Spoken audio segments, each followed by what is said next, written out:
I had a colonoscopy on Wednesday, so going first is not the worst thing that can happen to you. Just want to let you know.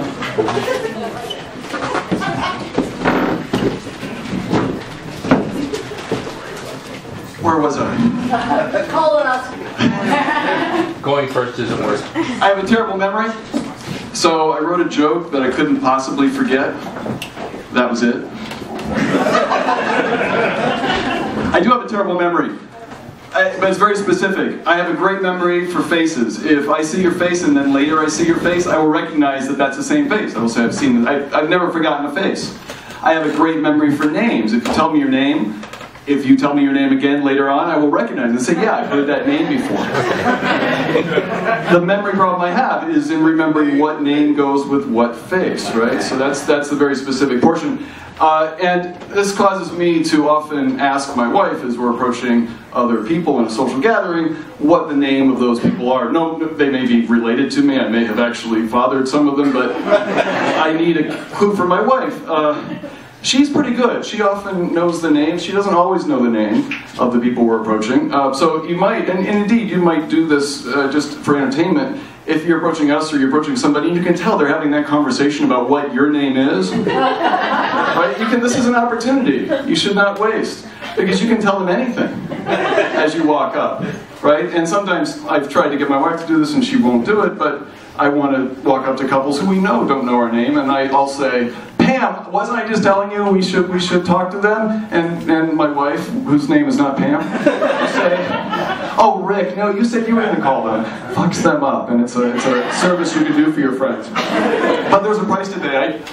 I was sort of playing with this little game when we were in line to meet the president, my wife and I. And this was by no virtue of my own. My wife worked her ass off for our president, and as a result got an invitation to the Christmas party, the holiday party, and brought me along, which was really delightful. It was quite an experience. You're ushered into the main floor of the White House, which is fantastic and beautiful, and there's food everywhere. And then it's not as though the president and his family are wandering around at that reception, right? You're in there. It's kind of weird. You're in their house, but they're not around. You're like, you sure they know about this? Like, I'm not sure. We're drinking a lot of stuff.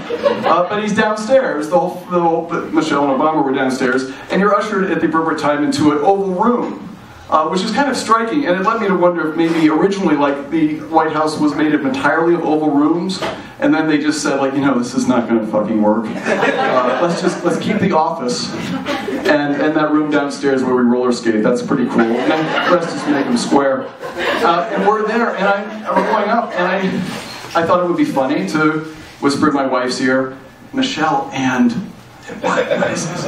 And I did that, and she said to me, through the clenched teeth, she's ventriloquism is an undiscovered talent until she married me. She can say whole volumes with clenched teeth.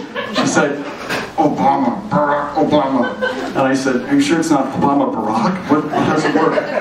Until I realized I was doing something very dangerous, because I saw, and it makes my heart palpitate to remember it, I saw a very professional, burly-looking man speak into his wrist. Now, anywhere else, this is not a big deal. It's kind of like eccentric behavior, or maybe you're at a rave and that's just what people are doing because of whatever drug they took. But in the White House, that is some serious shit. There are people who, the last thing I saw before they were put in a burlap bag and trucked down to Venezuela and dumped out in the desert to fend for themselves, was somebody like speaking into their wrist. And I see somebody do that. And this is just a few short weeks after imposters, people other than people they were pretending to be, if that makes sense, made it into the White House. And of course this is also post 9/11, so security was very, very tight. Needless to say, I was detained. I'm actually proud of that. It was kind of like, how the high school security was the day after the seniors instituted that massive paintball attack. Everything's locked down tight. Like the one day when hey, it was easy last night. Let's go tonight again and see how easy it is to splatter in with paintball.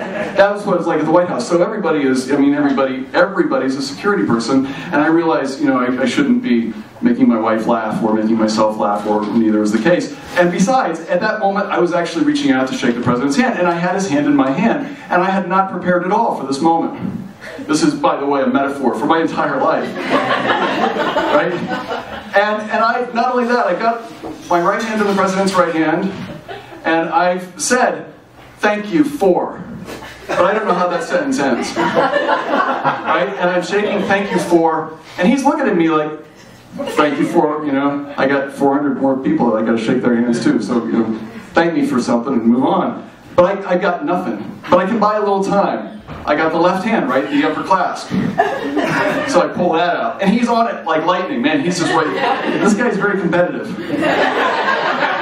I should have known that going in. Basketball, he's the most powerful man in the world, right? Commands the largest, most powerful army that's ever existed. The guy's competitive. And he's got another hand. And now I can see, like, he knows I don't have a direct object. and I can see, he's like, and then he starts getting in my head.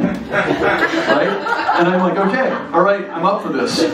Right? His words, that's what I do. And I got the second hand, and then I'm thinking, and the only thing I can think of is, he's black. Like, that's, my brain is like, it goes apeshit in situations like this. It's like throwing up words. Black, I don't know, so Venezuela, Guatemala.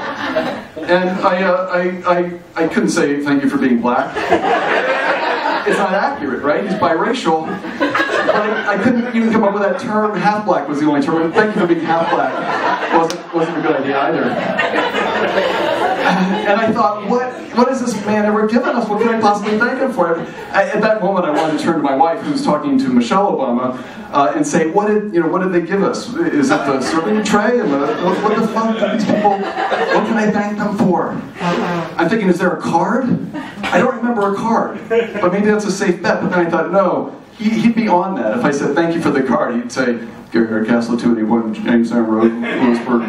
There was no card, and I would get hauled out because you say, "There's a man lying to me about a card he said he got. Get him out of here, burlap bag, Venezuela."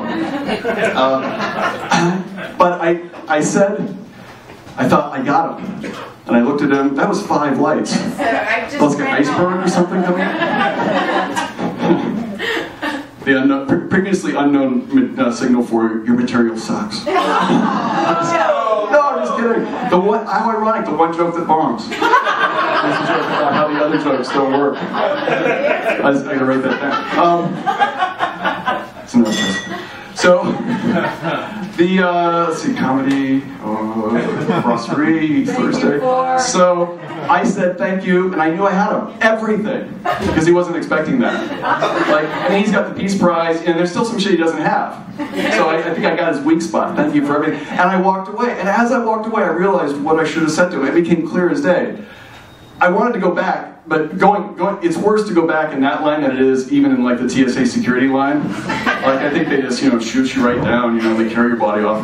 But I wanted to go back and I wanted to say, listen, here's the one thing I knew was, as I was shaking his hand, I wanted to say, this is, I assure you, a colossal waste of your time. I mean, really, because look, seriously, there's a civil war in Syria, people are tearing each other apart. Russia's going apeshit, they can't figure out what's going on in Ukraine. Greece is about to collapse economically, right? Like the origin of civilization is collapsing. And really, he is the most powerful man ever, leads the most powerful army. Advisors at his score. I got nothing to add to this. I cannot be helping you here, and you should not be shaking my hand. In fact, I wanted to say to him, I almost canceled on this because I got grading to do. I almost didn't show up here because so what could possibly be his excuse? And I realized, that in fact he probably spends a lot of time doing that.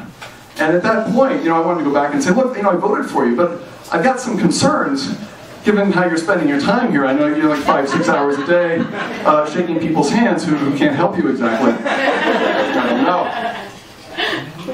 How many blinks do I have now? Do I have 2 blinks or 3? You have 45 seconds. 45 seconds. Well, thank you very much. You've been polite.